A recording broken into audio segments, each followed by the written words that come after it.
here is what you said about the Senate Club, as it is called. Let's put it up on the screen.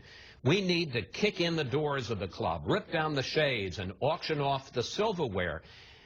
But, Mr. Cruz, doesn't that just mean more gridlock? You're going to have the conservatives on one side, the liberals on the other side, and nothing gets done about any of the big problems here. What it means is we need to step up and solve the problems. Look, my view on compromise... That means compromise.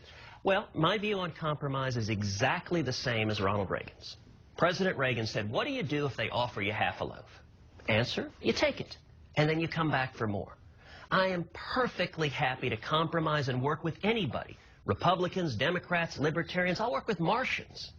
If, and the if is critical, they're willing to cut spending and reduce the debt. The problem so many Republicans have fallen into is they compromise going backwards. They compromise in a way that makes the situation worse, that grows government, that grows the debt. And I think the American people are fed up with deals that just empower politicians and put this country further and further on the road to where Greece is. All right, but let me ask you about that, because that raises a question Washington has been roiling with for the last few years.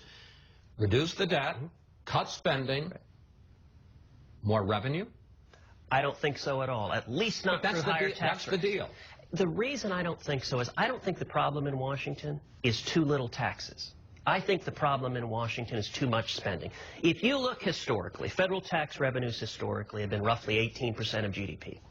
Federal spending has been roughly 20% of GDP. In the last 3 years, it's gone from 20% of GDP to 25% of GDP.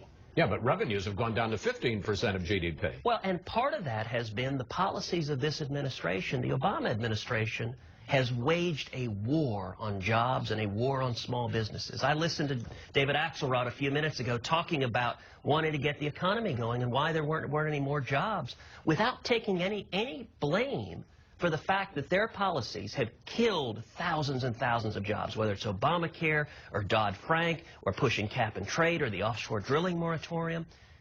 At the end of the day, 2/3 of all new jobs in the economy come from small business, and we need to get the boot of the federal government off the back of the neck of small business. You talk about the key to the Republican energy is to tap into the grassroots. Do you think Mitt Romney is tapping into the grassroots Tea Party wing of the Republican Party?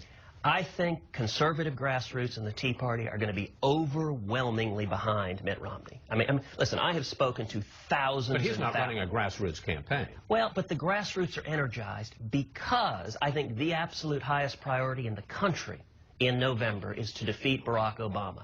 And I've spoken with literally thousands and thousands of Tea Party activists.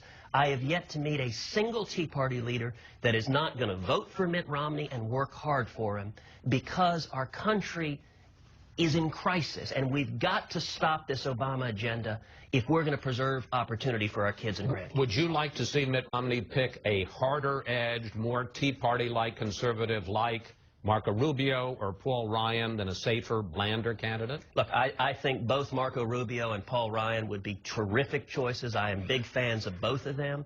At the end of the day, Governor Romney is going to make his choice on vice president. And what I think is important in the next few months is that the country have a clear choice about the economic agenda of Barack Obama, more and more government spending, more government control, more debt, and the Romney agenda, which is more free markets, more liberty, getting back to the principles of our Constitution. All right.